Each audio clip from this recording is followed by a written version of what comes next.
Comenzamos. Muy bien. La semana pasada, Nicolás no estaba. Vanessa, ¿tú estabas la semana pasada? No estaba. Ya, y Carlitos tampoco. No, solo estaba mi hermana Damaris. Bueno, a modo de recapitular un poco, el título de este módulo, ¿cierto? Es Autoridad Espiritual, ¿ya? Y el desafío es poder, a la luz de la Escritura, entender cómo opera este principio de autoridad espiritual, que no es lo mismo que hablar del liderazgo espiritual. Ya el liderazgo espiritual va en el plano de las autoridades delegadas y cómo desarrollar el liderazgo, sin lugar a dudas, es un aspecto importante de, de entender para el ejercicio ministerial, para el servicio en la obra del Señor. Pero el propósito de este módulo, amados, es poder entender cómo opera el principio de la autoridad espiritual. Y decíamos la semana pasada que en términos seculares, en términos naturales, se habla de autoridades civiles, autoridades de gobierno, eh, autoridad familiar, autoridad de la iglesia, autoridad eclesiástica. Pero el enfoque que nosotros estamos dando, ¿cierto? Y es entender el concepto de autoridad espiritual, porque precisamente la autoridad proviene de Dios. Esto lo dijimos la semana pasada, la autoridad proviene de Dios y en eso nos enfocamos. Es un resumen que estoy haciendo. La semana pasada nos enfocamos en la fuente, en el origen de la autoridad. Y toda la autoridad proviene de Dios, eso está establecido en la palabra del Señor. El apóstol lo dice en Romanos capítulo 13, versos 1 en adelante. Allí se establece que toda autoridad proviene de Dios y las que hay por Él han sido establecidas. Y eso no significa necesariamente que determinada persona haya sido colocada por Dios en ese puesto. El tema apunta a la señal de autoridad que hay sobre aquel que está en la posición de gobierno, una señal de autoridad.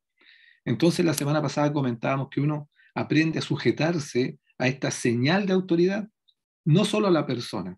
Cuando yo me sujeto a la persona, no estoy realmente entendiendo todo el principio. Yo me sujeto a la señal de autoridad que hay sobre la persona. Y vimos la semana pasada, hermanos, cómo Dios en su propósito, en su plan, Él busca establecer la autoridad suya en la tierra.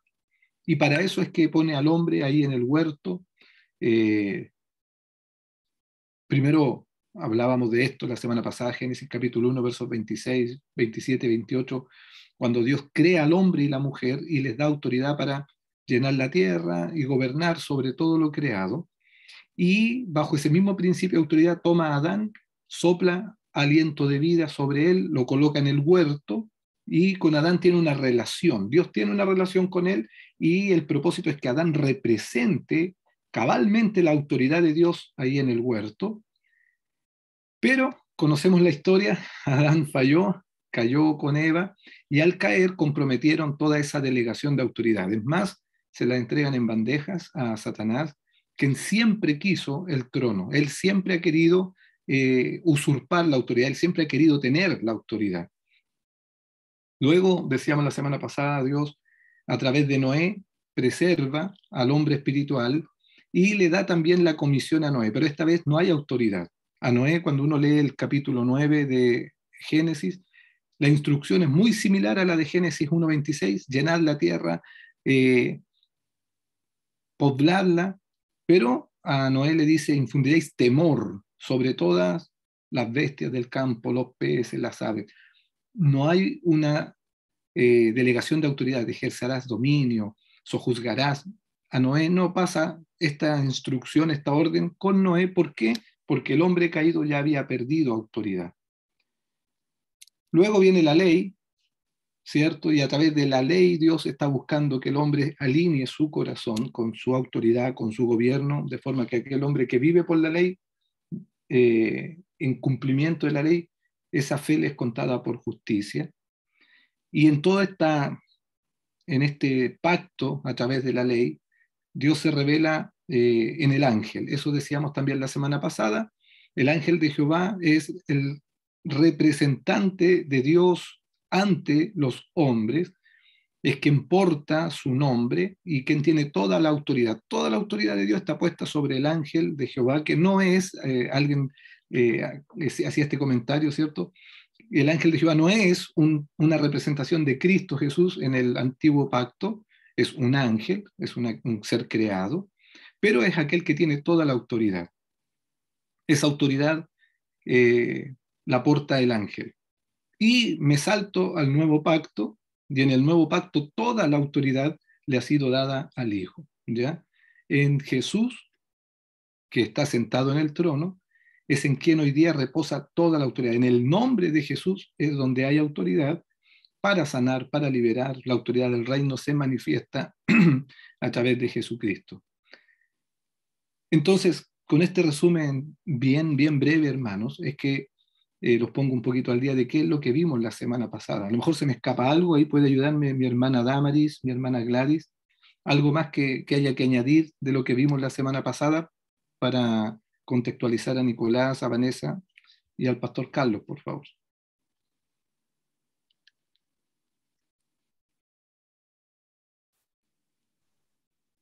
Ahí sí. ¿Sí? Camila. No, lo que hablamos, por ejemplo, que me acuerdo que una de las hermanas después estaba hablando que fue como que yo no había escuchado antes, era con respecto de la creación del hombre, que aparece el Génesis dividido en dos partes, que de hecho después me quedé como revisando la Biblia, la parte, porque nunca había oído esa parte del relato bíblico. Entonces igual como que me dejó así como, ¿qué pasa aquí? Y quedé como un poquito así como impresionada, por decirlo de alguna manera, pero con respecto a la autoridad y eso, el mismo mensaje, o sea, lo mismo que usted en este caso está repitiendo como para avivar las agüitas del cerebro. Ya, sí. Gracias. Hermana Gladys, ¿algo que pueda añadir? Sí, lo último que yo registré acá que usted mencionó es con respecto a la oración del Padre Nuestro. Ya, sí. ¿Quiere compartirlo? Bueno, aquí yo registré que el propósito de la oración del Padre Nuestro no era que lo aprendiéramos y lo repitiéramos, que era como instruirnos a la forma de autoridad, porque hay, cuando se dice venga tu reino, hágase tu voluntad, está hablando precisamente de autoridad. Y cuando habla de el reino de Dios, también está hablando de gobierno, de autoridad, de potestad. Y yo le mencioné ahí que yo me había dado cuenta que no siempre aparece esa parte del reino, el poder y la gloria le pertenece a Dios. Y usted ahí nos señaló que en Mateo sí aparece esa frase y en Lucas y Marcos se omite. Eso. Muy bien, hermana Gladys. Y lo que mencionábamos, como bien dice mi hermana, respecto al Padre Nuestro, es esta mención, esta doble mención al reino, ¿ya? Y cómo el Padre Nuestro tiene que ver con eso, tiene que ver con la autoridad de Dios. Venga tu reino, y el Padre Nuestro concluye con, porque tuyo es el reino, el poder y la gloria por todos los siglos. Mi hermana Gladys igual hacía esa mención porque en Marcos, por ejemplo, en Lucas, el Padre Nuestro no incluye esta expresión, tuyo es el reino, y hacíamos mención de que Mateo nos está presentando a Jesús como el rey. Por lo tanto, el interés de Mateo es que el reino esté siendo establecido y la autoridad de Dios esté siendo proclamada entre nosotros. Eso es lo que vimos la semana pasada, y lo que mencionaba mi hermana Damaris tiene que ver con la creación del hombre espiritual, con la formación del hombre espiritual, porque el hombre fue creado del polvo de la tierra, Génesis 1, 26, 27, hombre y mujer, macho y hembra fueron creados para llenar la tierra, pero el capítulo 2 de Génesis nos muestra la formación del hombre espiritual, cómo Dios toma de estos hombres creados a uno y le sopla aliento de vida para que tenga una relación con él, y lo planta en el huerto. Ese es Adán. Y de la costilla de Adán saca a Eva, ¿cierto? Ya una mujer madura, enterita, y quien toma del espíritu también de Adán para ser impartido sobre ella. Entonces lo que mi hermana Damaris estaba precisamente observando era eso.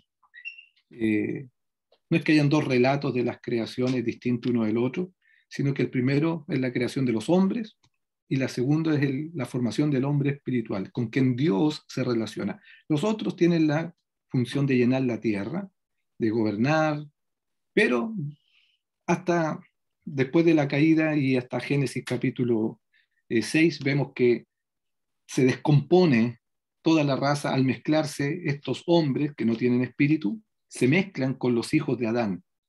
Los hijos de Adán ven que las hijas de los hombres son bellas, son hermosas, y empiezan a tener hijos con ellas y se produce una raza híbrida que está matando el espíritu que Dios puso en Adán.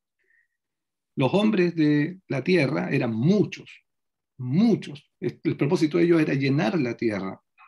Los descendientes de Adán no son muchos, son pocos. Por lo tanto, era muy fácil que el espíritu que Dios había puesto en Adán fuese extinguido a causa de esta perversión, a esta mezcla. Nosotros debemos saber que el reino de Dios no admite mezclas de ningún tipo. Así que ahí Dios dice, no contenderá el hombre con mi espíritu, y los envía el diluvio. El diluvio lo veíamos también, creo, sí, el diluvio, más que ser entendido como un castigo de parte de Dios, un juicio de parte de Dios, es un medio de salvación. El apóstol Pedro dice que en el diluvio se salvaron por el medio del agua 8 personas. Entonces el diluvio tiene que ser visto como la salvación realmente del hombre espiritual por parte de Dios y no como un juicio, un castigo, puesto que también se le anunció a los hombres, se les predicó. Noé les predicó a toda la descendencia de Adán y ellos no le creyeron. Pero Dios preserva a través de Noé al hombre espiritual. Lo otro queda todo sepultado bajo el agua y hay un reinicio, hay un repoblamiento, nuevamente con un mandamiento, y que tiene que ver con multiplicarse, llenar la tierra, pero esta vez ellos no tienen autoridad sobre la creación, sino que tienen que infundirle temor ahora. Yo decía la semana pasada, Noé, a diferencia de Adán, Noé tenía que andar, ¡sale perro! ¡Ah, sale perro! No, Adán no. Adán tenía dominio sobre los leones, los pumas, todos los animales, él tenía autoridad, pero Noé no, ya Noé, ellos pierden la autoridad hasta el día de hoy. Bueno, quien recupera la autoridad, amados, es Jesús. Desde entonces el enemigo tenía una autoridad legal, pero hoy día Jesús es quien está sentado en el trono. Esto vimos la semana pasada y establecimos entonces el origen de la autoridad, la naturaleza de esta, ¿ya? La autoridad espiritual, entonces, la naturaleza y el origen de la autoridad es lo que vimos la semana pasada.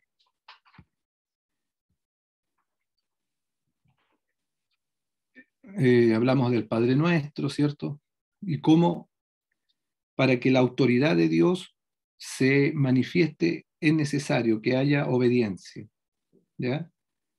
Y Jesús, precisamente el Hijo, es quien viene a traer la obediencia, es quien viene a establecer toda la autoridad. Hoy día vamos a hablar acerca del principio de sumisión. Principio de sumisión. Hablar de la autoridad espiritual, amados, debe llevarnos a entender este principio. Si nosotros queremos entender cómo opera la autoridad, sobre todo nosotros que somos de gente de iglesia, ¿cierto? Que estamos desarrollando tareas ministeriales o que el Señor tal vez nos está llamando a una tarea ministerial, es bueno entender estos principios de cómo opera la autoridad, ¿ya? Cuando hablamos de sumisión, ¿qué viene a sus corazones? ¿Cuáles son las impresiones que vienen a ustedes? Me gustaría escucharlos. Si hablamos de sumisión, ¿qué impresión viene?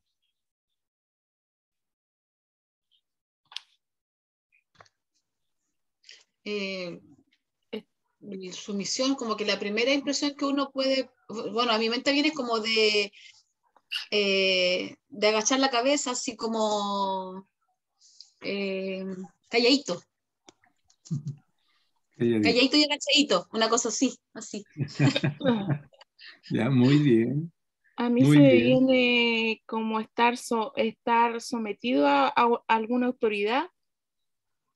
Ujú. Sí.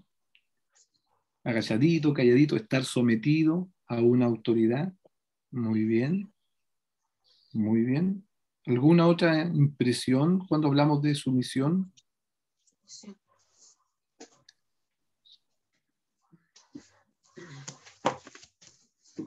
Pastor, ¿pero te está tomando la sumisión la misma palabra como sujeción o solamente sumisión? No, sí pueden ser sinónimos, pueden ser sinónimos. No obstante, el principio tiene que ver más con la sumisión. Por cuanto entiendo el principio, yo me sujeto.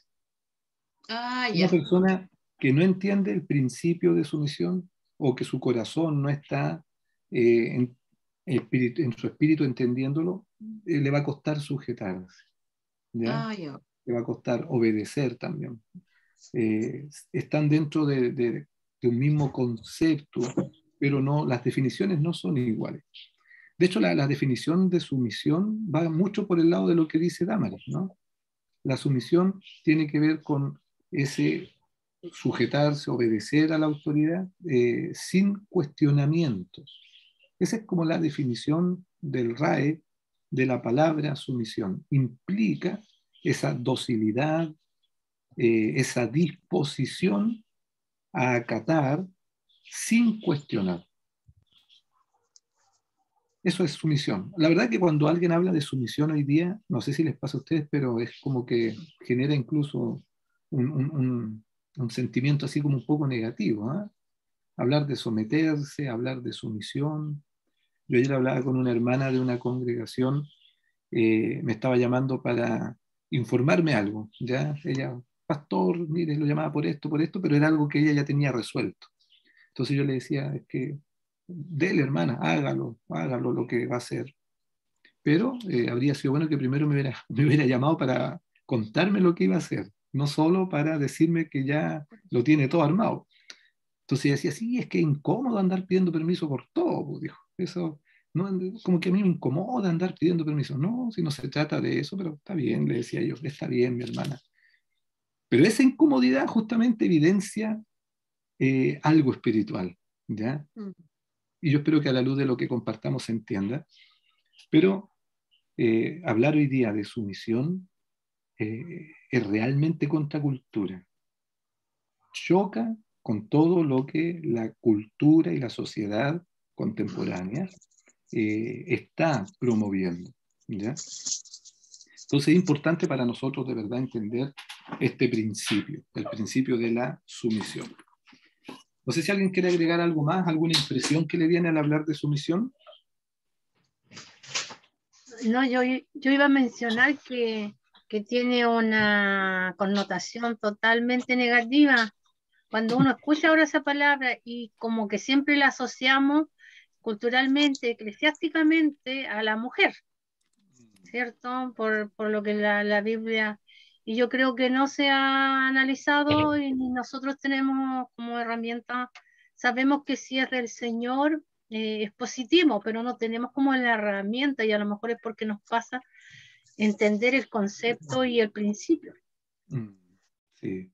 Por ende se dan abusos, ¿cierto? Se cometen abusos porque no se está realmente eh, caminando en el principio de la sumisión, principio de sumisión.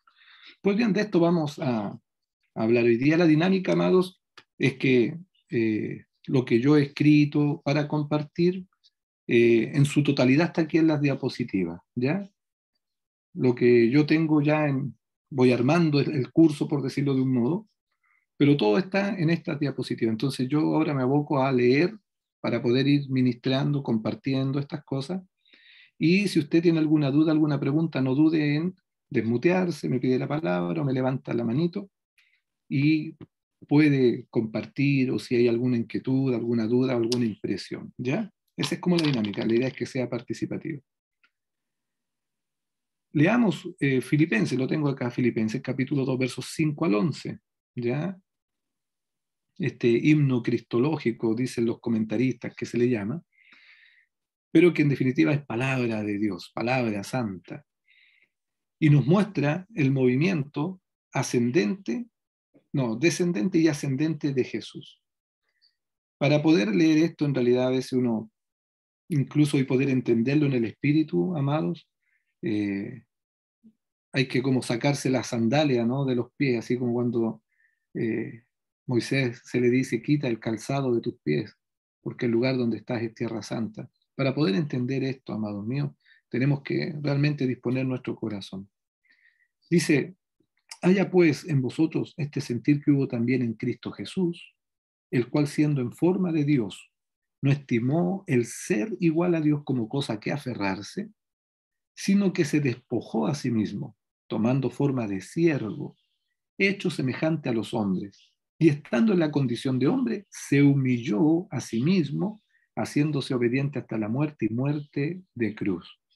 Esa es la primera parte de este himno, ¿no? Y la primera parte tiene que ver con la humillación de Cristo, con este vaciarse voluntariamente, este despojarse. Jesús, la palabra que se usa aquí de despojo, ¿cierto? Que Jesús se despoja, se vacía de su gloria, la palabra kenosis. Él se vacía a sí mismo de su gloria para humillarse, haciéndose semejante a los hombres, pero él va más abajo todavía, se hace siervo. Y estando en la condición de hombre, se hace el siervo, ¿cierto? Y se humilla, más encima dice, haciéndose obediente hasta la muerte y muerte de cruz.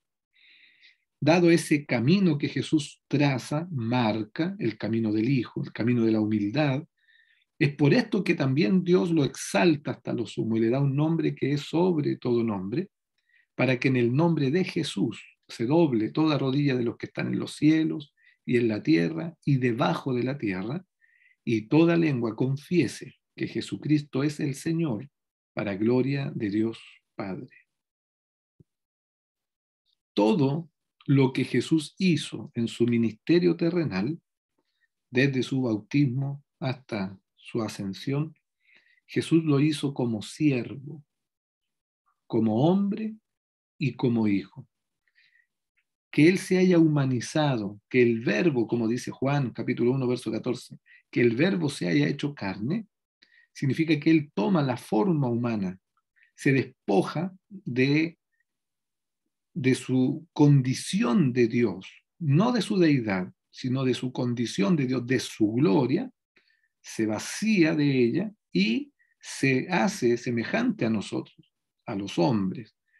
Y todo lo que Jesús hace, hermanos amados, lo hace en su condición de hombre, como un siervo y como hijo.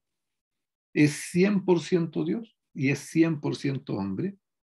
No obstante, cuando vemos a Jesús echando fuera demonios, sanando a los enfermos, Él no lo está haciendo porque sea Dios. Él lo está haciendo como el Hijo del hombre, como el Hijo de Dios. Él lo está haciendo en su calidad de siervo. Él lo está haciendo en su relación y dependencia al Padre como hijo. Siervo, hombre, hijo. Al igual que usted y yo, ¿ya? Nosotros debiéramos tener un entendimiento cada vez mayor de lo que implica servir al Señor y ser siervos de Dios. Tenemos claro que somos hijos de Dios. El Espíritu Santo mismo da testimonio a nuestro espíritu de que hemos sido hechos hijos de Dios. Pero no debemos perder de vista que si queremos ser como Jesús, tenemos que también ser hombres y mujeres con un corazón de siervo. Jesús dice en el Evangelio de Marcos, el Hijo del Hombre no ha venido para ser servido, sino para servir. Y por eso es que lo vemos en su ministerio, ¿cierto? Atendiendo a multitudes, sanándolos a todos, hasta largas horas del día, incluso varios días, ministrando, sanando, enseñando. Jesús al servicio de las personas para impartirles el reino, siendo Él Dios. Pero todo lo que hace, entonces lo hace como siervo, como hombre. Jesús se hace siervo, semejante a los hombres, y estando en la condición de hombre, se humilla a sí mismo, haciéndose obediente hasta la muerte y muerte de cruz. ¿Ya?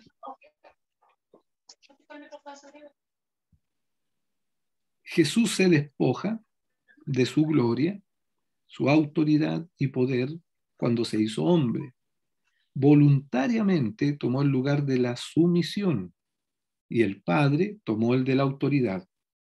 Dios se constituye cabeza del Hijo, siendo ambos iguales en dignidad, autoridad y poder, siendo ambos un solo Dios.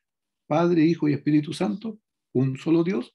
También hablábamos de esto la semana pasada, el Shema, oye Israel, el Señor nuestro Dios, el Señor uno es. Es un solo Dios, pero con tres personas. Es un solo Dios que en sus personas tienen funciones específicas. El punto es que siendo Dios, hay un consejo aquí, hay un acuerdo divino, donde el Padre o Dios mismo asume, ¿cierto?, la autoridad, y Jesús voluntariamente asume el lugar de la sumisión. Primera de Corintios, capítulo 11, versículo 3. ¿Podemos leerlo, por favor? ¿Alguien que lo lea? Primera de Corintios, capítulo 11, verso 3.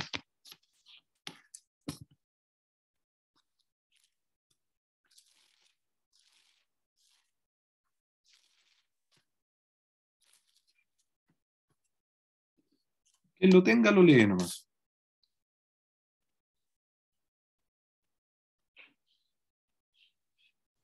Acá lo tengo. Por favor. Dice, pero quiero que sepan que Cristo es la cabeza de todo hombre, y que el hombre es la cabeza de la mujer, y que Dios es la cabeza de Cristo. Amén. Gracias, Damaris. Este pasaje es un pasaje que ha sido muy mal entendido, ¿no? La mujer no debe descubrir su cabeza. Se ha entendido como que la mujer no se puede cortar el pelo, o que tiene que ponerse un velo en la cabeza. Pero este pasaje, ¿de qué está hablando? Está hablando de autoridad. Este pasaje, ¿de qué habla? De sumisión. Y dice el verso 3 que Cristo es cabeza del varón, cobertura, autoridad, señal de autoridad sobre la cabeza del varón, Cristo. El varón es cabeza de la mujer, señal de autoridad, cobertura sobre la mujer. Y eso, una cobertura, hablar de cobertura, estamos hablando de cuidado, protección, ¿cierto? Provisión, de impartición. Y dice que y Dios es la cabeza de Cristo. Si usted, perdone que no haya puesto ahí el dibujo, ¿eh? Se lo voy a anotar acá.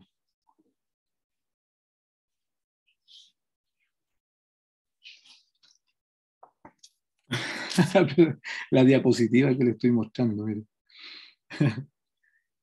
Dice que Dios es cabeza de Cristo, Cristo cabeza del varón y el varón cabeza de la mujer. Hablar de Dios, hablar de Cristo es hablar de lo mismo, ¿ya? El Padre, hablar del Padre, el Hijo y el Espíritu Santo es hablar de Dios, es hablar de lo mismo, la misma autoridad, la misma dignidad. Pero es Cristo quien toma la posición de sumisión y el Padre toma la posición de cabeza. Hablar de hombre y de mujer es hablar de lo mismo. Uno no es mayor que el otro, uno no es superior que el otro. Tiene que ver con la posición de cobertura, tiene que ver con un rol de autoridad. El varón cubre a la mujer, ¿ya? No porque el varón sea superior a la mujer, como Dios no es superior a Cristo, porque son la misma, son Dios. Entonces el varón asume en una delegación de autoridad ser cabeza para la mujer. Ser cabeza no tiene que ver con autoritarismo, con machismo, sino con una impartición de cuidado, de protección física, emocional, psicológica, espiritual, provisión, oración por la mujer. Esa es la tarea del varón. Cuando la mujer no tiene señal de autoridad sobre sí, lo que dice este capítulo 11 es que queda expuesta al ataque demoníaco. Entonces, cuando el varón no está cumpliendo su rol, porque él mismo no está dependiendo de Jesús, porque él mismo no está teniendo a Cristo como su cabeza, o cuando la mujer usurpa el rol del varón y ella quiere ser la que manda, ella quiere ser la que gobierna, queda expuesta al ataque demoníaco. Eso dice que la mujer debe tener señal de autoridad por causa de los ángeles. Y hablar de los ángeles allí tiene que ver con ángeles caídos. Entonces, ¿cuál es el principio? Aquí el principio es el de la sumisión. Cristo voluntariamente, Él se somete al Padre, Él se despoja de su gloria y toma el lugar de hijo para obedecer y someterse al Padre. Jesús inició aquí la obediencia. Él no trajo la obediencia del cielo, Él la aprendió en su condición humana. Esto es lo que dice la Escritura, ¿sí? Hebreos capítulo 5, verso 8 dice que Jesús, aún siendo hijo, aunque era hijo, por lo que padeció, aprendió la obediencia. Creo que lo leímos la semana pasada. Que Jesús dice, aunque era hijo, por lo que padeció, aprendió la obediencia, viniendo a ser y habiendo sido perfeccionado, es autor de eterna salvación para todos los que le obedecen. Hebreos 5, 8 y 9. Entonces Jesús, Él no trajo la obediencia del cielo. Jesús aquí inicia la obediencia. Lo que Adán perdió en el huerto, la caída de Adán, tiene que ver con la obediencia. Decíamos la semana pasada que el pecado de Eva es un pecado de incredulidad, el pecado de Adán es un pecado de desobediencia, porque él había recibido el mandamiento, no comerás. Pero ahora el postrer Adán, el segundo Adán, viene y inicia la restauración de la obediencia. ¿Para qué? Para que el reino de Dios pueda manifestarse. Y aunque era hijo, siendo hijo, aprendió la obediencia mediante el sufrimiento. Jesús, hombre, pudo someterse, hermanos, porque era hijo. Note esto. Porque era hijo, él se somete al Padre. Por eso el Padre Nuestro, la relación de autoridad que hay allí es una relación de padre e hijo. Jesús, cuando enseña a orar, no le enseña a orar a sus discípulos, oh Jehová Todopoderoso, oh Adonai, Elohim, Yahweh, ni uno de esos nombres, sino que Jesús trae la revelación del Padre. Nadie había llamado Padre a Dios. Nadie lo llamaba Padre. Es solamente a través de Jesús que Dios se revela como Padre. Y Jesús se somete porque es hijo.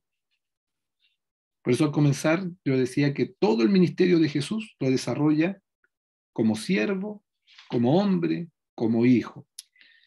Su sumisión a la autoridad era en función de una relación, padre e hijo, ¿ya? Entonces, como hijo, él se somete y honra la autoridad del Padre. Jesús mismo, al vivir en sumisión a la voluntad del Padre, el Padre es quien lo va ratificando. El Padre es quien va diciendo, este es mi Hijo amado, en quien tengo complacencia. Este es mi Hijo amado, el quien tengo complacencia, a él oíd, dice en el monte de la transfiguración. ¿Por qué complace Jesús el corazón del Padre? Porque está sujeto a la voluntad del Padre, porque todo lo que hace lo hace en obediencia al Padre. Los sufrimientos, los padecimientos, son la forma en que Dios nos hace ser obedientes, ¿ya? Este es como un tip pastoral, es como para que entendamos esto, que los padecimientos, los sufrimientos son la forma en que Dios nos hace ser obedientes. Si no aprendemos la lección de la sumisión rápidamente, hermanos, nos pasaremos de padecimiento en padecimiento.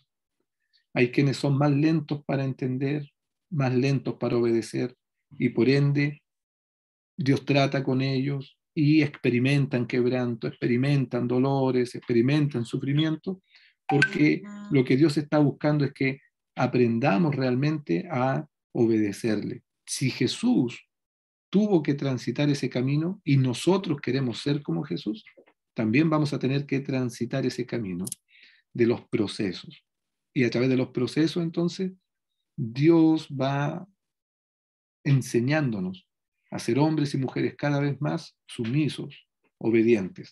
No obstante, si yo mismo me dispongo mi voluntad para poder obedecer al Señor, entonces voy a sufrir menos.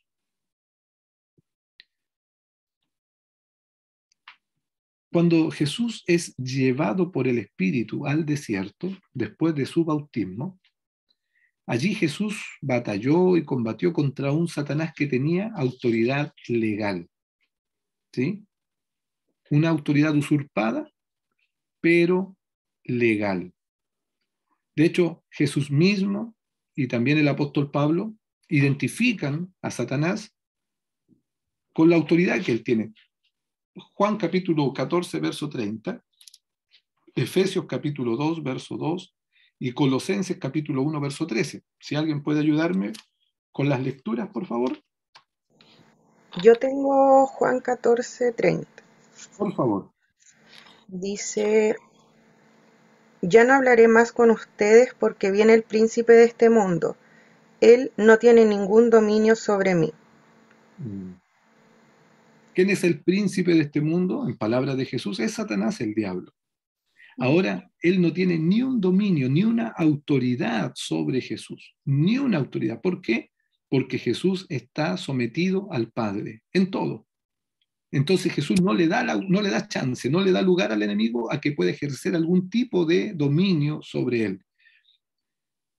Y Jesús lo reconoce como el príncipe de este mundo. Efesios capítulo 2, verso 2, ¿qué dice? Yo lo tengo. Por favor. En los cuales anduviste en otro tiempo, siguiendo las corrientes de este mundo, conforme al príncipe de la potestad del aire, el espíritu que ahora opera en los hijos de desobediencia. Muchas gracias. Nuevamente, ahora es el apóstol Pablo quien identifica a Satanás, el diablo, como el príncipe de la potestad del aire. El término potestad significa autoridad. Es como quien tiene autoridad en un plano. No tiene la autoridad, no tenía la autoridad en los cielos, ya no la tiene en realidad, pero sí él tiene autoridad en un plano terrenal y la tiene, Satanás, el diablo, tiene autoridad sobre todo aquellos que se la permitan. Ese es el hecho. ¿Ya? Aquellos que están lejos de Cristo, hermanos queridos, están bajo la autoridad todavía del enemigo. Colosenses 1:13. Consulta. Sí.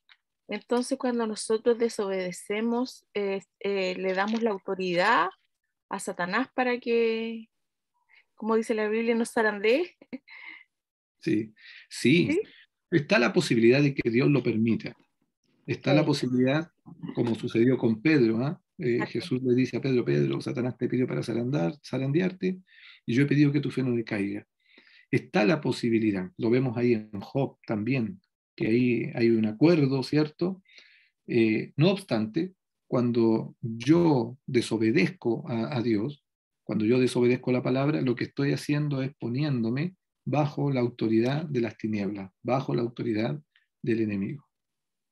Pero Sí. una consulta, ¿y dónde aplica la gracia cuando yo pido perdón? Sí, cuando me arrepiento. Claro, cuando me arrepiento. El arrepentimiento es la forma legal de restaurar una relación. Ya, sí. El arrepentimiento es la forma legal. Este cambio de mente, cambio de actitud, de disposición, esa es la forma legal, la confesión y el arrepentimiento. Gracias, pastor. Sí.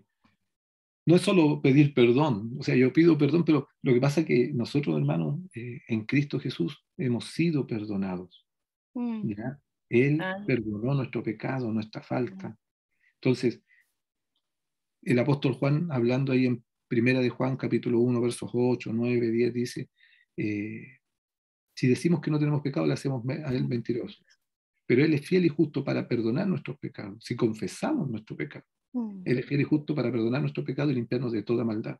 Entonces nosotros hemos sido llamados a una vida de arrepentimiento. Y cuando yo me acuso solito, es decir, cuando yo confieso mi falta, mi pecado, mi fracaso, estoy dejando sin pega al enemigo, que es el acusador. Él vive para acusarnos, él vive para estar trayendo vergüenza sobre nosotros. Entonces yo me acuso solito. ¿Y cómo lo hago? Yo busco a alguien con autoridad espiritual precisamente para que pueda ministrarme, para que pueda impartirme también perdón. Porque a veces la gente me dice a mí, pero pastor, yo le confieso al Señor nomás. Bueno, el Señor ya lo sabe. El Señor ya lo sabe. Yo no tengo nada que eso, no voy a sorprender al Señor. Si mira, te voy a contar algo y por favor no te escandalices lo que te voy a decir. No quiero decepcionarte, Señor, por favor. No, Él ya lo sabe. Pero hay un plano legal en el que yo experimento libertad cuando yo confieso, ¿ya? Cuando yo me someto. Todo esto tiene que ver con este principio, hermano, que es la autoridad espiritual. Todo tiene, decíamos la semana pasada, que todo se trata de a quién yo me someto. Amén. A quién yo me estoy sometiendo realmente. Entonces, cuando la gente dice, no, yo me mando solito nomás, a mí nadie me manda, pues está bajo la potestad de las tinieblas. Esto es lo que dice Colosenses 1:13. ¿Alguien lo tiene? ¿Lo puede leer? Colosenses 1:13. Acá, sí. ¿Ya? Dice, Él nos libró del dominio de la oscuridad y nos trasladó al reino de su amado Hijo. Ujú.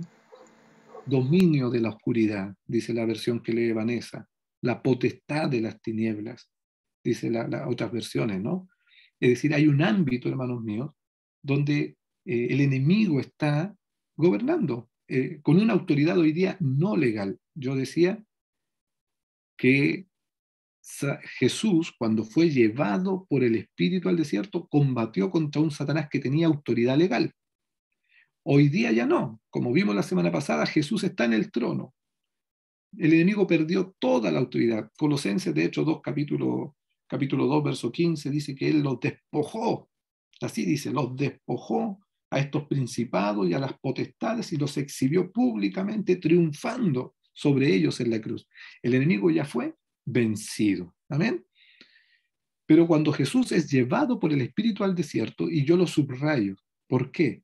Porque Jesús, en su condición humana, él se somete al Espíritu. Ir al desierto, Mateo capítulo 4, Lucas también capítulo 4, ir al desierto no es una decisión de Jesús. Una vez que Jesús se bautiza, él es lleno del Espíritu Santo y el Espíritu Santo es el que lo toma y literalmente lo lanza al desierto. Y Jesús, por eso subrayo la expresión, ¿no? Es llevado por el Espíritu. Jesús, hermanos míos, voluntariamente, él ha decidido someterse al Padre, someterse al Espíritu Santo. Y es llevado, y ahí batalla con un Satanás que tenía autoridad legal, usurpada, porque se la quitó a Adán, pero una autoridad legal. Pero Jesús, hermanos, estando ahí en el desierto, no se sometió en nada a Satanás. En todo momento Jesús se mantiene sometido a la palabra y a la voluntad del Padre. Por eso sale victorioso y lleno de poder, así dice Lucas en el verso 15, ¿no? Lleno de poder. Entra en el Espíritu al desierto, pero sale del desierto lleno del poder del Espíritu Santo. Tengo ¿Cuál fue una la... consulta. Sí, díganos, hermana Gladys. Sí, ¿en qué sentido Satanás tiene la autoridad legal? Pues sabemos que él la usurpó, entonces como que se contradice ahí que es legal, si es usurpada como que no sería legal. Ya. Entonces, ¿en qué sentido? Es usurpada, pero es legal porque el hombre se la entrega. Mira, desde el momento que Adán y Eva rechazan el mandamiento, no comerás, solamente ese mandamiento. Ese era el único mandamiento. Adán y Eva no tenían 10 mandamientos, tenían uno solo, no comerás. Desde el momento que ellos desobedecen ese mandamiento, ponen su voluntad bajo la autoridad del enemigo, bajo la autoridad de Satanás. Y es Adán y Eva los que le dan legalidad a esa autoridad. Satanás la usurpa, y yo lo digo la usurpa en el sentido de que no le fue dada a él. Dios no le dio la autoridad al ángel caído, que perdió su posición, ¿cierto? Sino que Dios le dio la autoridad a Adán.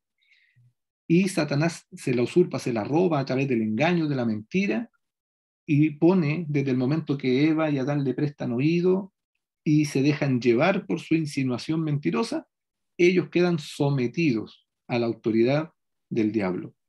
Y desde ese momento en adelante, el hombre, en su condición caída, está bajo la potestad de las tinieblas. El enemigo tiene autoridad.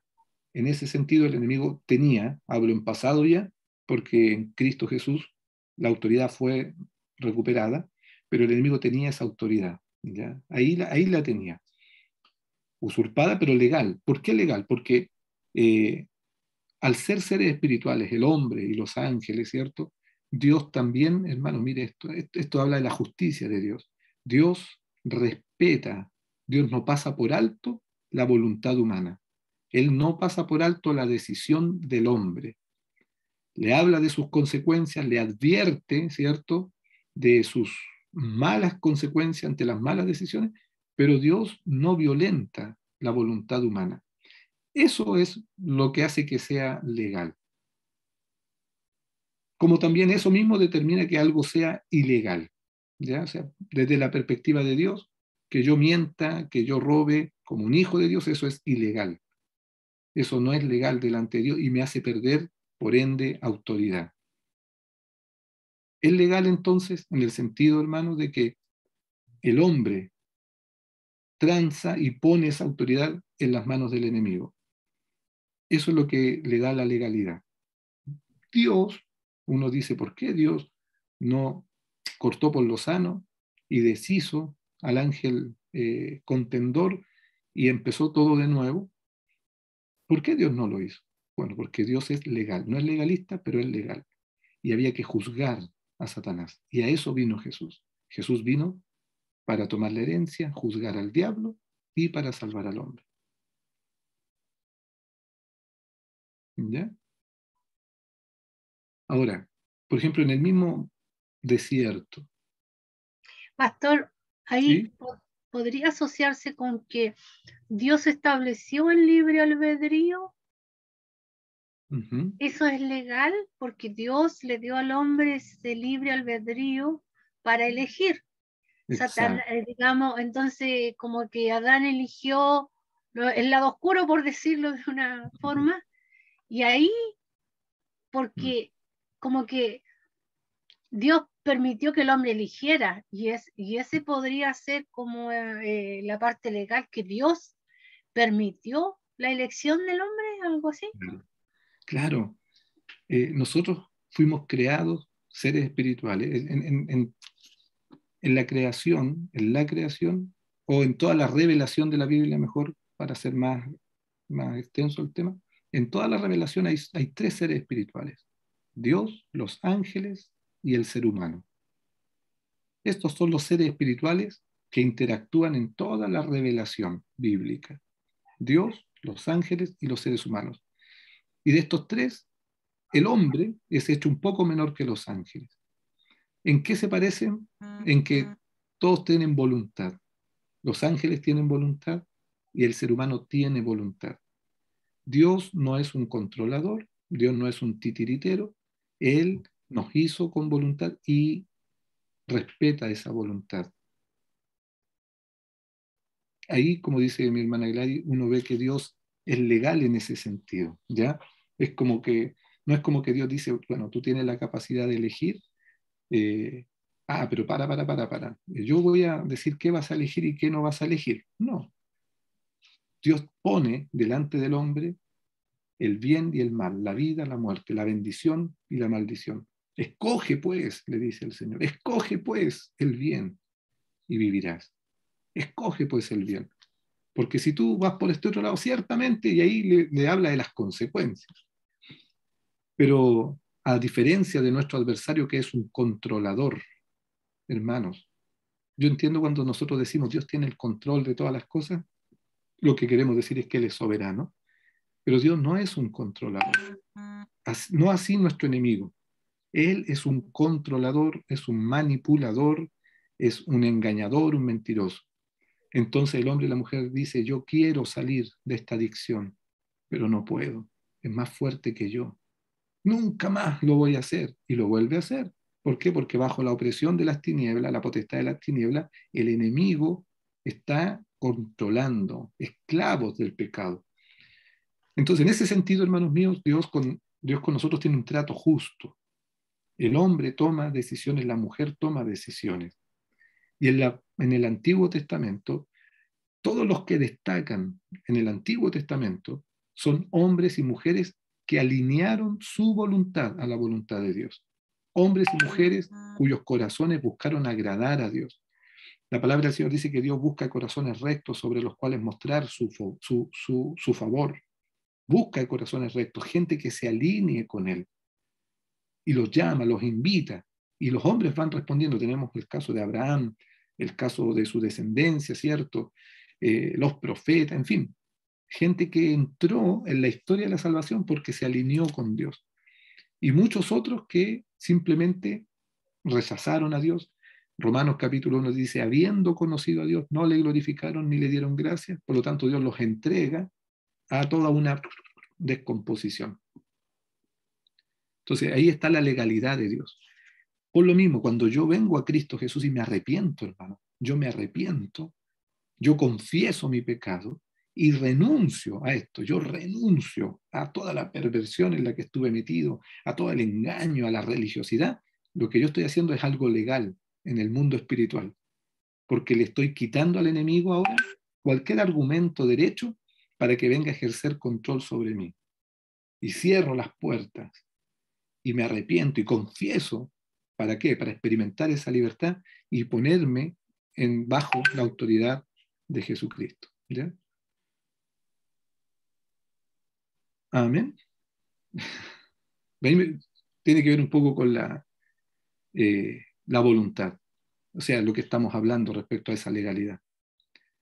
Y aquí vemos en Jesús mismo, cuando leemos Filipenses capítulo 2, versos 5 al 8, vemos a Jesús voluntariamente despojándose de su gloria, voluntariamente haciéndose semejante a los hombres, siervo de los hombres. Y es algo que vamos a ver en todo el ministerio de Jesús, su voluntad rendida a la voluntad del Padre. El hombre perfecto, el postrer Adán, en lo que falló el primer Adán y su descendencia, Jesús viene y camina en victoria. En la tentación, primero la tentación tiene que ver con el pan, ¿cierto? Jesús tuvo hambre, tuvo un deseo, el deseo de comer. Frente a ese deseo aparece Satanás inmediatamente, diciéndole, dile a estas piedras que se conviertan en pan. Inmediatamente. Pero Jesús no se somete al diablo. Al contrario, se somete a la palabra y le dice, escrito está, no solo de pan vivirá el hombre, sino de toda palabra que sale de la boca de Dios. Bueno, en el verso 8, el enemigo lo pesca y lo lleva a un monte alto y le muestra todos los reinos de la tierra. Cuando yo era chico me acuerdo que me decían, no, y el diablo más encima mentiroso, porque nada era de él. Estaba ofreciendo algo que no era de él. Pero en ese momento sí era de él. El diablo era el príncipe de este mundo y los reinos y todo estaba bajo su autoridad. Entonces cuando él le dice, mira, si postrado me adoras, todos los reinos y toda esta riqueza yo te la daré, el diablo no estaba mintiendo. Él estaba ofreciendo algo a Jesús a cambio de que Jesús se sometiera a él. Si Jesús le adoraba, Jesús se sometía a él. Yo pensaba en esto, hermano. ¿Cuántos de nosotros, si hoy día nos ofrecieran eso, apostatamos de la fe al tiro? Oye, todo lo que tú quieras, ahí están todos los reinos, toda la riqueza que quieras. ¿Cuánta gente no claudica en su fe por irse detrás de Mamón, hermanos? Pero Jesús no se sometió. En todo momento él se mantuvo sometido a la palabra y a la voluntad del Padre. Del momento en que Jesús se somete al diablo, pasa lo mismo que en el huerto. La autoridad queda nuevamente hipotecada. Pero no fue sin batalla para Jesús, humanamente, porque aquí Jesús fue tentado en su aspecto humano. Tuvo hambre, ese es el hombre, ¿no? El hijo del hombre que está experimentando un deseo. Y Jesús fue tentado como hombre, igual que Adán, igual como usted y yo somos tentados también permanentemente. Pero en su condición humana, Jesús se somete a la palabra y se somete a la voluntad del Padre. Eso es lo que le da la victoria y eso es lo que lo hace salir del desierto lleno de poder espiritual, lleno de autoridad espiritual. ¿Por qué? Porque se sometió a la palabra y se sometió a Dios. No se sometió en nada al enemigo. Ceder a la tentación es someterse a la autoridad de Satanás, lo que preguntaba Susana. Si yo no obedezco a Dios, ¿quedo sometido al enemigo? Claro. Si yo cedo a la tentación, ¿qué dice Santiago 1:13 al 15? Dice, cuando alguno es tentado, no diga que es tentado de parte de Dios, porque Dios no tienta a nadie y él no puede ser tentado por el mal. Cuando uno es tentado de sus propios deseos, es tentado. Así dice. Y si yo accedo a los deseos, o cedo más bien a esa tentación en mis deseos, la tentación va a dar a la luz el pecado. Y el pecado dará a luz la muerte. Ser tentados no es pecado. El hecho de que yo experimente una tentación, usted experimente una tentación, eso no es pecado. No obstante, si yo cedo, ¿qué estoy haciendo? Me estoy sometiendo a ese deseo. La clave para vencer al tentador es permanecer en sumisión a Dios y que nuestro deseo sea hacer su voluntad. Alguien lea, por favor, Santiago 4:7. Santiago, capítulo 4, versículo 7.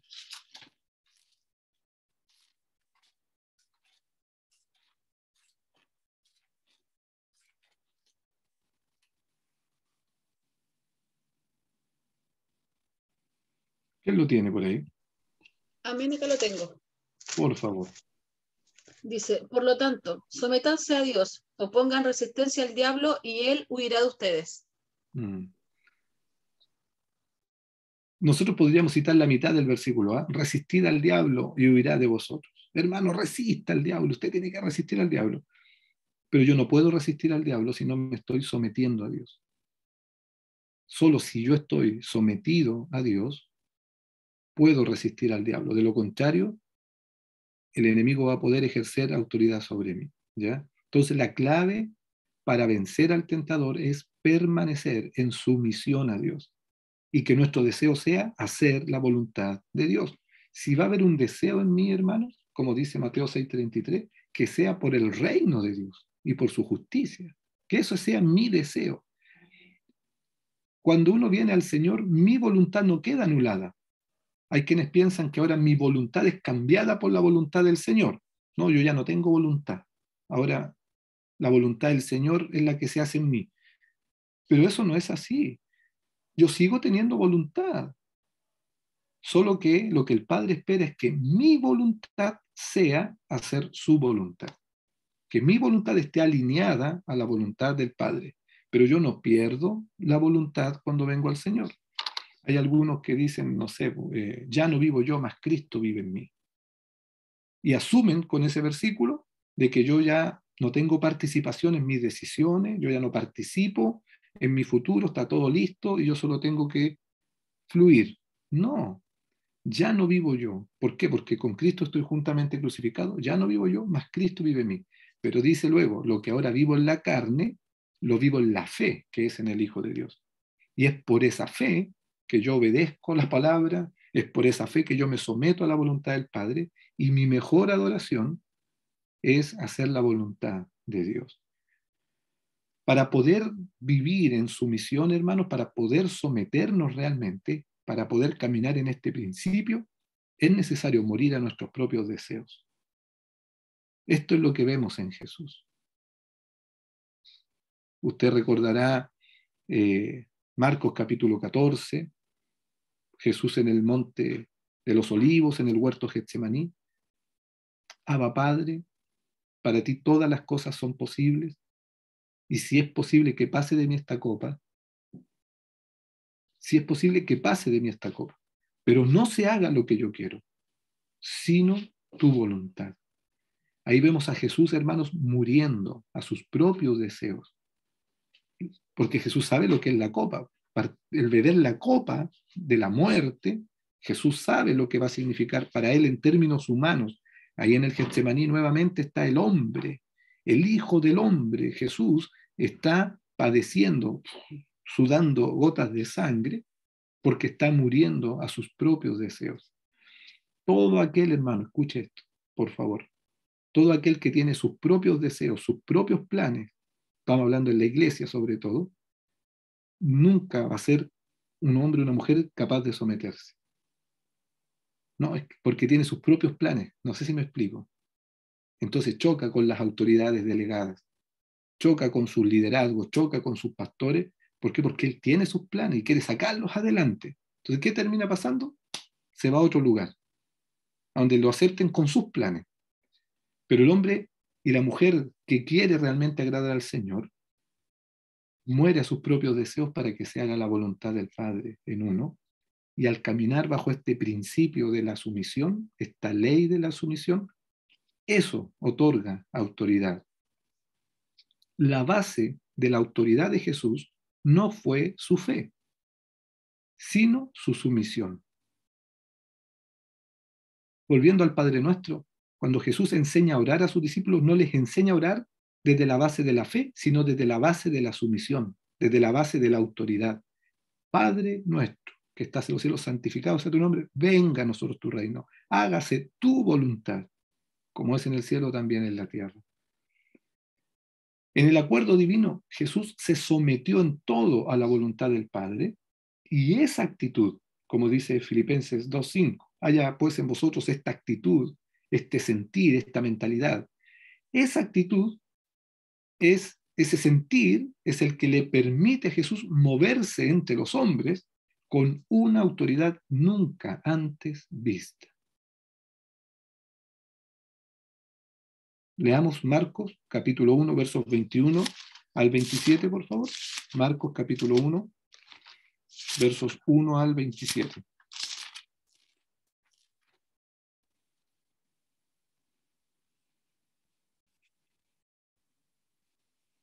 A ver, ¿algún varón que esté por ahí?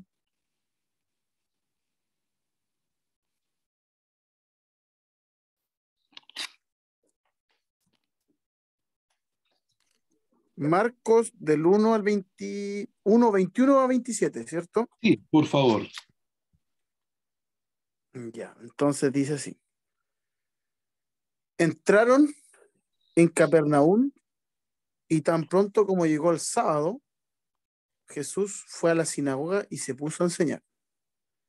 La gente se asombraba de su enseñanza porque la impartía como quien tiene autoridad y no como los maestros de la ley. De repente, en la sinagoga, un hombre que estaba poseído por un espíritu maligno gritó: ¿Por qué te entrometes, Jesús de Nazaret? ¿Has venido a destruirnos? Yo sé quién eres tú, el Santo de Dios. Cállate, lo reprendió Jesús. Sal de ese hombre. Entonces el espíritu maligno sacudió al hombre violentamente y salió de él dando un alarido. Todos se quedaron tan asustados que se preguntaban unos a otros: ¿qué es esto? Una enseñanza nueva, pues lo hace con autoridad. Les da órdenes incluso a los espíritus malignos y le obedecen. Me falta un versículo, ¿cierto? No, hasta ahí. Después ya habla de la... No, sí, hasta ahí está bien, Nicolás. Okay. Muchas gracias, ¿sí? Una autoridad distinta a la de los escribas. No lo dice Marco aquí, pero después lo dice más adelante nuevamente, una autoridad distinta a la de los fariseos. Una autoridad distinta a los que enseñaban en aquel tiempo en las sinagogas. ¿Por qué Jesús tiene una autoridad distinta? La respuesta, así como a priori, es que es el Hijo de Dios. Pero ¿de dónde deriva esa autoridad? Porque esa autoridad, hermanos, no viene de un conocimiento. Esa autoridad no viene de un rango, de una posición. Esa autoridad viene, hermanos míos, de la dependencia de Dios. La autoridad con la que Jesús se mueve es porque Él mismo está sometido al Padre. Y por ende el Padre le respalda en todo lo que Jesús hace. ¿Por qué Él puede echar fuera demonios? Porque Él mismo, Jesús, está bajo la autoridad del Padre. Lo leíamos la semana pasada. Juan capítulo 8, versos... capítulo 5, verso 19, Juan 5, 19, Juan 5, 30. Se los leo rápidamente. De cierto os digo, no puede el Hijo hacer nada por sí mismo, sino lo que ve hacer al Padre. Todo lo que el Padre hace, también lo hace el Hijo igualmente. Verso 30 del capítulo 5 de Juan. No puedo yo hacer nada por mí mismo. Según oigo, así juzgo, y mi juicio es justo, porque no busco mi voluntad, sino la voluntad del Padre que me envió. Note, Jesús mismo, Jesús siendo Dios, pero en su condición de hijo, de siervo, de hombre, dice: yo no puedo hacer nada por mí mismo, si no viene del Padre. O sea, yo no puedo sanar enfermos, no puedo echar fuera demonios, si no está dado por el Padre, si el Padre no me está dando la venia, ¿ya? Jesús no se mandaba solo, Él estaba sometido en todo a la voluntad del Padre. Y esa actitud es la que permite que Él se mueva entre los hombres con una autoridad, hermanos, sobrenatural, con una autoridad que no tenían los escribas, no tenían los fariseos y no había tenido ninguno anterior a Jesús que se había hecho pasar incluso por el Cristo, que habían habido hartos que se habían hecho pasar por él, pero ninguno tenía tanta autoridad como Jesús. ¿Pero de dónde deriva esa autoridad? La base de su autoridad no es la fe. La base de su autoridad es su sumisión. La palabra autoridad, la palabra exousia en griego, que significa derecho a o libertad para actuar. Y se utiliza en situaciones en las que las posibilidades de alguien para llevar a cabo algo no se ven limitadas ni por personas o cuestiones de rango superior o de mayor autoridad. Es decir, la exousia, la autoridad con la que Cristo se movía, no tenía límites. Y eso la gente lo percibía, la gente quedaba así como, wow, la autoridad que hay en su enseñanza no es como la de los escribas. ¿Qué autoridad es esta que se le sujeta el viento, se le sujetan las olas cuando Jesús calma la tempestad? ¿Qué autoridad es esta que hasta los espíritus inmundos, los demonios, se le sujetan? Pues bien, la base de esa autoridad entonces, hermanos míos, no es la fe. La base de esa autoridad es la sumisión. Entonces, para entender la autoridad espiritual necesitamos comprender el principio de sumisión. El mundo nos ha hecho ver que la sumisión como algo negativo, la sumisión como algo que expresa debilidad, pero es todo lo contrario, hermanos. La sumisión es la condición para poder manifestar la verdadera autoridad, es la base para tener autoridad espiritual. Entonces hoy día hablamos de sumisión y como bien decía mi hermana, decía, pareciera que hasta tiene una carga negativa a veces la palabra. Hoy hay que someterse, es que tienes que obedecer, es que tienes que estar bajo sumisión o tienes que estar en sumisión a la autoridad, puesto que han habido abusos, no cabe duda de eso, pero también porque el mundo nos hace ver todo lo contrario, ¿ya? El mundo va por una corriente distinta. No obstante, al mirar a Jesús, nos damos cuenta, hermanos, que esa sumisión, que es esa rendición voluntaria, es lo que a Jesús le da autoridad. Fue la sumisión de Jesús a la voluntad de su Padre lo que le permitió que haya sido exaltado, haber sido exaltado por Dios. Dios lo exaltó hasta lo sumo y le dio un nombre que es sobre todo nombre. ¿Por qué? Por su sumisión. La segunda parte de Filipenses, ¿cierto? La primera parte del verso 5 al verso 8. Pero del verso 9 al verso 11 dice, por lo cual Dios también lo exaltó hasta lo sumo y le dio un nombre que es sobre todo nombre, para que en el nombre de Jesús se doble toda rodilla de los que están en los cielos, en la tierra y debajo de la tierra, y toda lengua confiese que Jesucristo es el Señor, para gloria de Dios Padre. No es algo, esta exaltación, que Jesús haya obtenido a la fuerza, que la haya reclamado, como suele pasar muchas veces en la iglesia, ¿no? Ya es tiempo que me reconozcan, yo quiero que me den un cargo, en fin. ¿Por qué? Porque las personas no conocen los principios bíblicos. Si Jesús hubiese querido dejar todo, hermanos, ahí en el huerto de Getsemaní, y volver a la gloria que tenía antes con el Padre, habría podido hacerlo. Pero no sería Señor de la creación. Habría vuelto a la gloria que tenía. Juan capítulo 17, verso 3 dice, devuélveme a la gloria que tuve contigo antes. Ahora vuelvo a ti, Padre, y devuélveme a esa gloria que tuve contigo antes. Pero lo cierto es que Jesús no volvió a la misma gloria, ¿ya? Leamos, por favor, Juan 17, verso 4 y 5. Juan capítulo 17, versículos 4 y 5.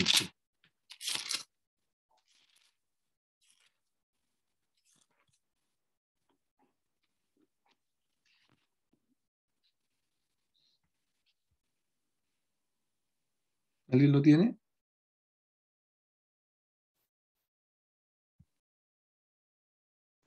Amén. Por favor, Gabriel. 4 y 5. Yo te he glorificado en la tierra, he acabado la obra que me diste que hiciera. Ahora pues, Padre, glorifícate tú al lado tuyo, con aquella gloria que tuve contigo antes que el mundo existiera. Glorifícame ahora al lado tuyo con esa gloria que tuve contigo antes que el mundo existiera. Nosotros sabemos, ¿cierto?, que Jesús por medio de Él y para Él fueron creadas todas las cosas. Lo decíamos la semana pasada igual. Él es antes de todas las cosas. Antes que el mundo existiera, Jesús estaba ya. Él es eterno, Él es Dios. Y Jesús está orando y dice, devuélveme ahora, Señor, aquella gloria que tuve contigo antes que el mundo existiera. Pero Jesús no volvió a la gloria que tenía antes de su encarnación. El Padre le otorgó una gloria aún mayor. Le hizo Señor y Cristo. Jesús pudo haber dejado todo ahí en el huerto y haber dicho, no, Padre, la copa es demasiado amarga, yo vuelvo, y habría seguido siendo Dios. Pero ahora el Padre a Él lo devuelve una gloria mayor, hermanos queridos. Hay una recompensa, hay una herencia dada a causa de su disposición obediente, de su espíritu sumiso. Hechos 2:36 es donde el apóstol Pedro dice, tenga por cierto toda la casa de Israel, que a este Jesucristo a quien ustedes crucificaron, Dios le ha hecho Señor y Cristo. Señor y Cristo. ¿Qué haremos? Dijeron al tiro los israelitas. ¿Qué haremos entonces, hermanos? Bueno, arrepiéntanse y bautícese cada uno en el nombre de Jesús para perdón de los pecados y recibiréis la promesa del Espíritu Santo. Señor y Cristo, hermanos míos, solo es posible porque Jesús decidió poner su voluntad a la voluntad del Padre. El ser hecho Señor habla de su relación con Dios y la recompensa de la herencia. Es Dios quien le hizo Señor de todo lo creado. Jesús está en el trono. El haber sido hecho Cristo habla de su relación con la iglesia y la salvación que es por medio de Él. La fe en Jesús el Mesías nos otorga salvación. La obediencia a Jesús el Señor nos da la autoridad. Si yo reconozco a Jesús como el Señor y obedezco su mandato, entonces la autoridad espiritual también empieza a manifestarse en mí. Ahora, la sumisión exige un corazón humilde, como el de Jesús. Aprended de mí, ¿no? Dice Jesús, aprendan de mí que soy manso y humilde de corazón. El altivo y orgulloso no puede ser sumiso, por ende no califica para representar legítimamente la autoridad. Dios mismo se encarga de humillarlo. Y aquí hay otro principio, ¿no? Lucas capítulo 14, verso 11, que yo creo que usted se lo sabe. Todo el que se humilla será enaltecido, mas todo el que se enaltece será humillado. La dinámica es que si yo decido, hermanos míos, nuevamente mi voluntad, si yo decido enaltecerme, es Dios quien se encarga de humillarme. Eso dice Jesús.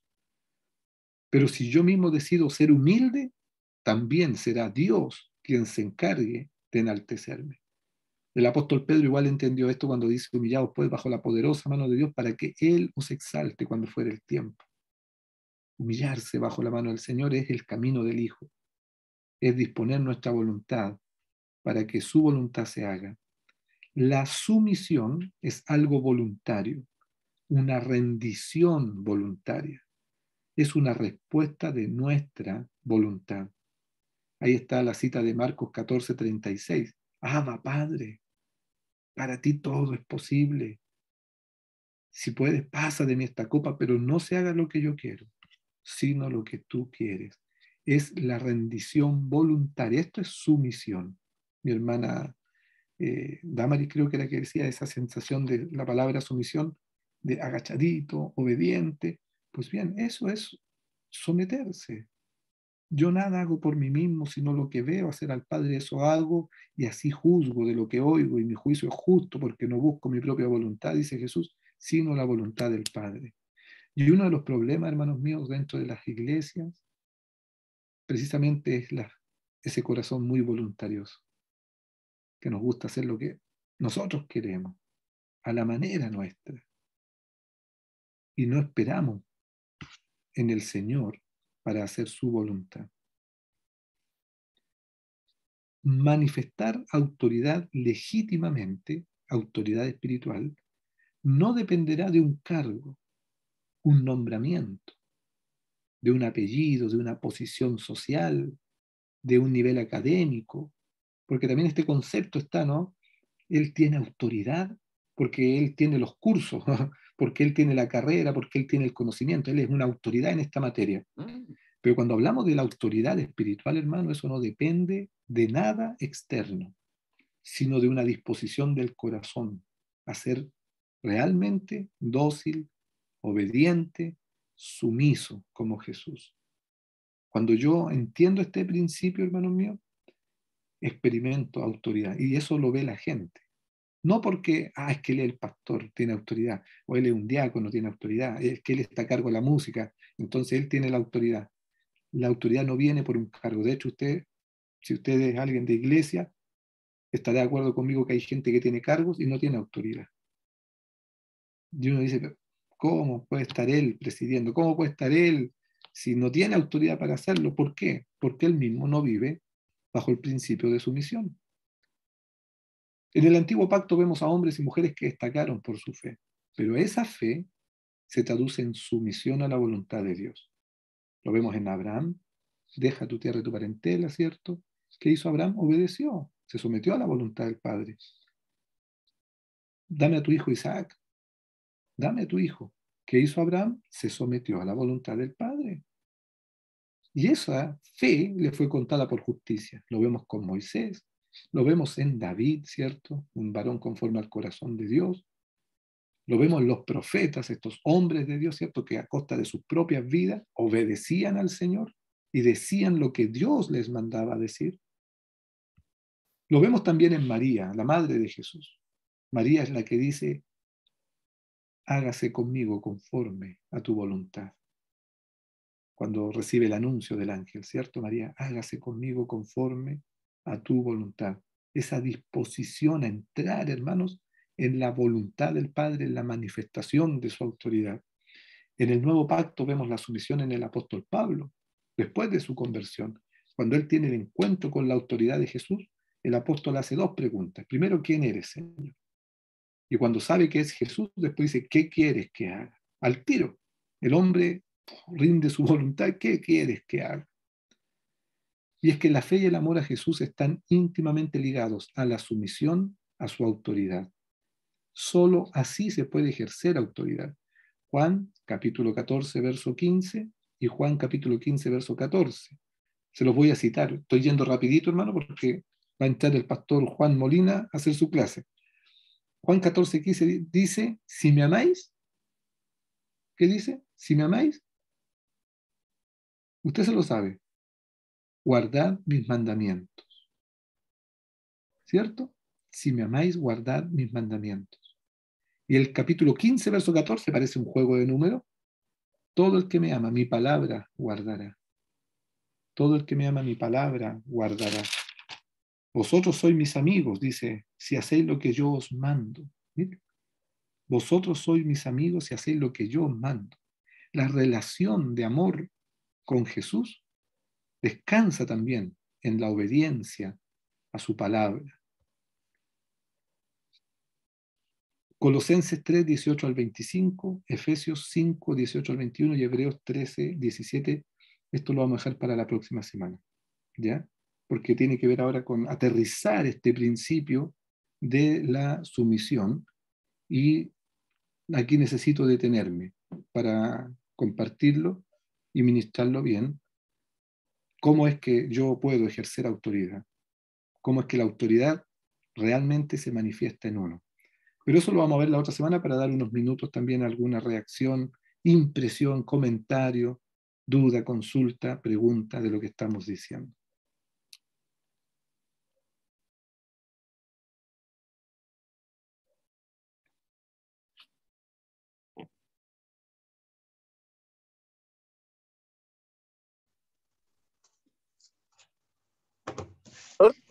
Damaris, por favor, comenta. No sé si Nicolás quería comentar o Damaris.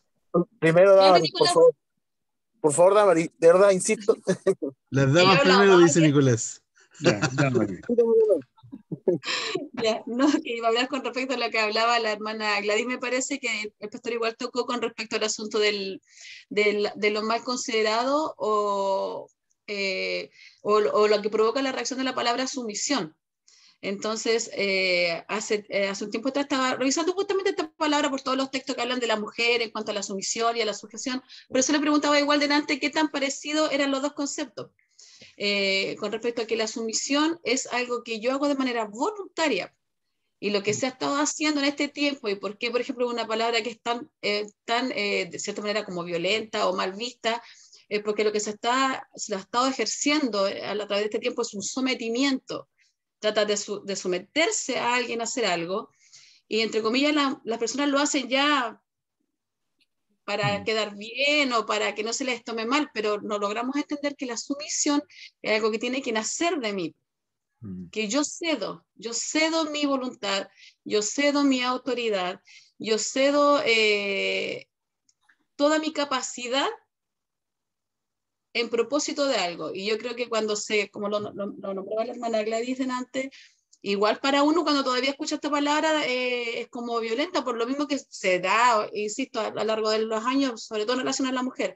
Pero esa es la diferencia, porque la sumisión es algo voluntario y el sometimiento es lo que se ha hecho por mucho tiempo, ¿no? En cuanto a jefaturas, en cuanto a autoridades con sus cargos inferiores, se le obliga, se les quiere someter de manera agresiva, entre comillas, a hacer algo. Y ahí la diferencia, usted dice que Jesús en todo tiempo él se sometió.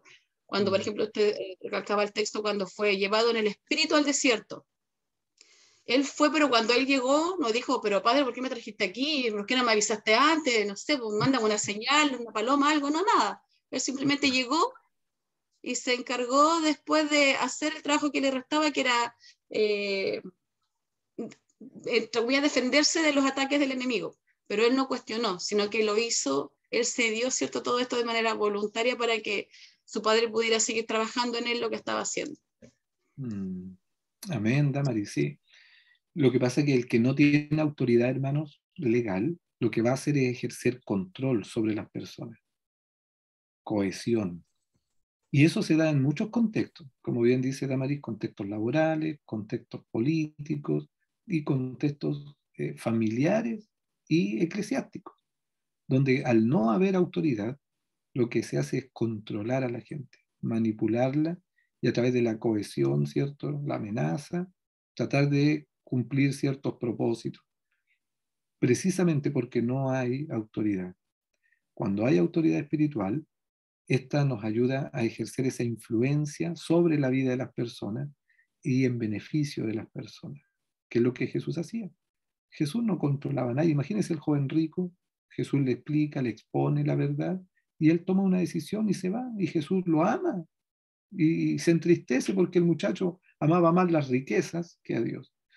Pero efectivamente, donde no haya autoridad, una revelación de la sumisión, no va a haber autoridad espiritual, y donde no haya autoridad espiritual, lo que va a haber es control.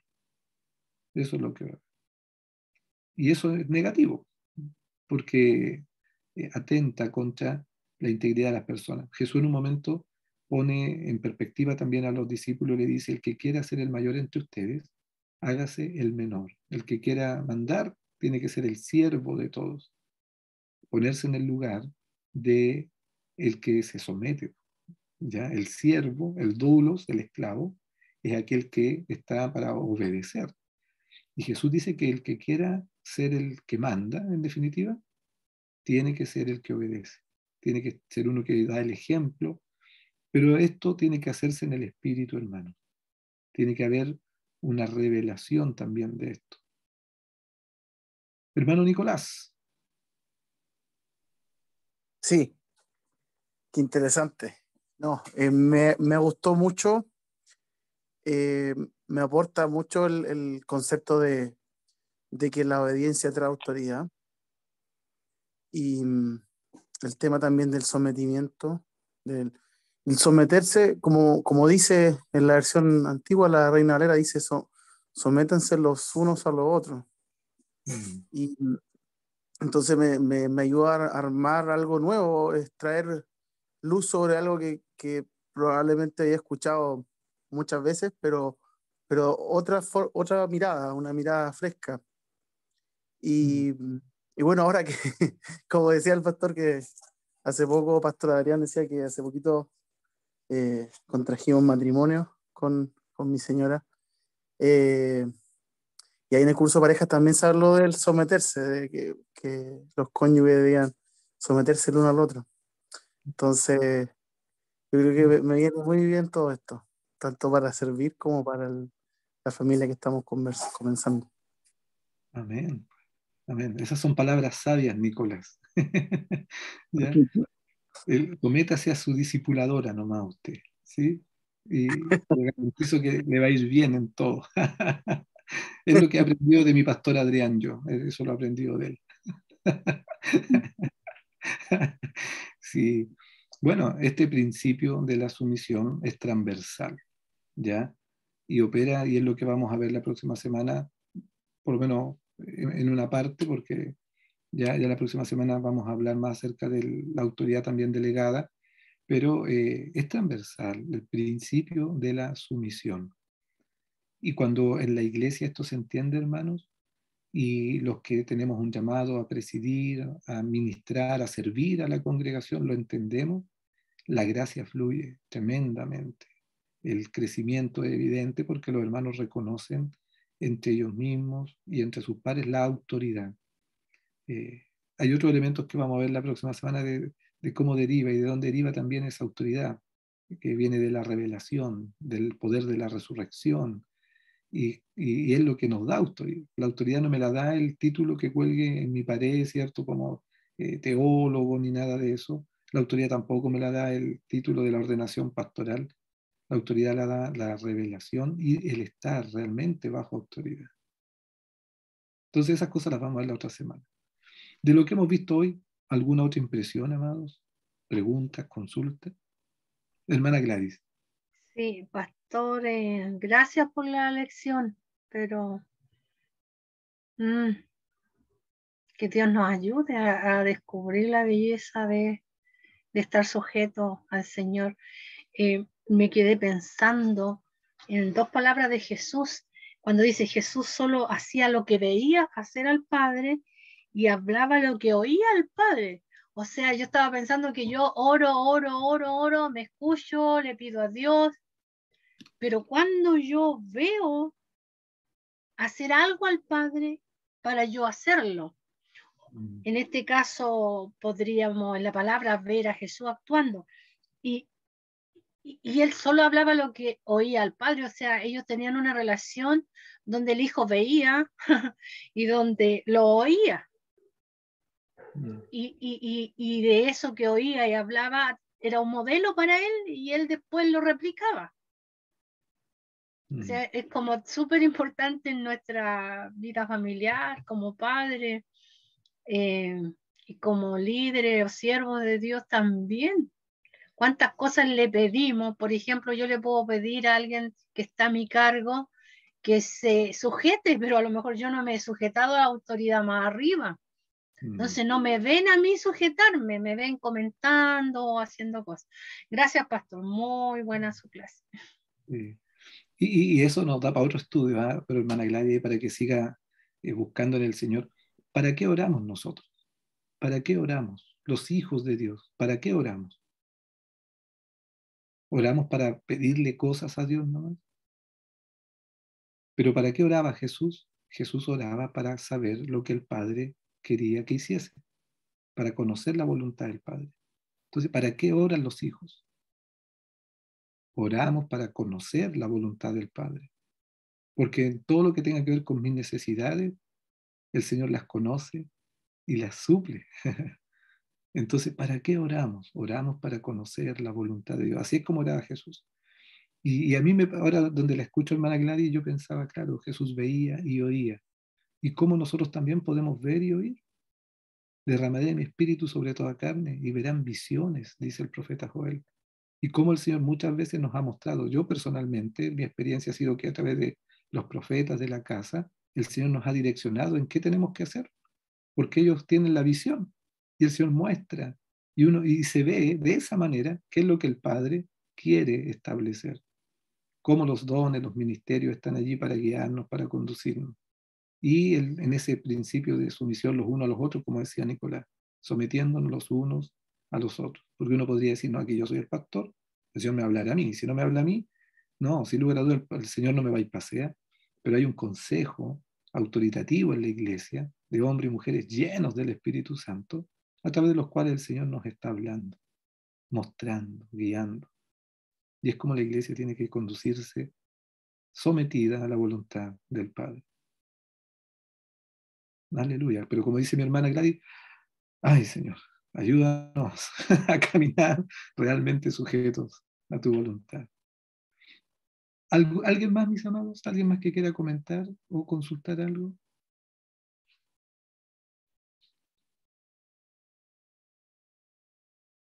Bien, bien. Ya estamos concluyendo por hoy, Pastor Víctor, Adrián.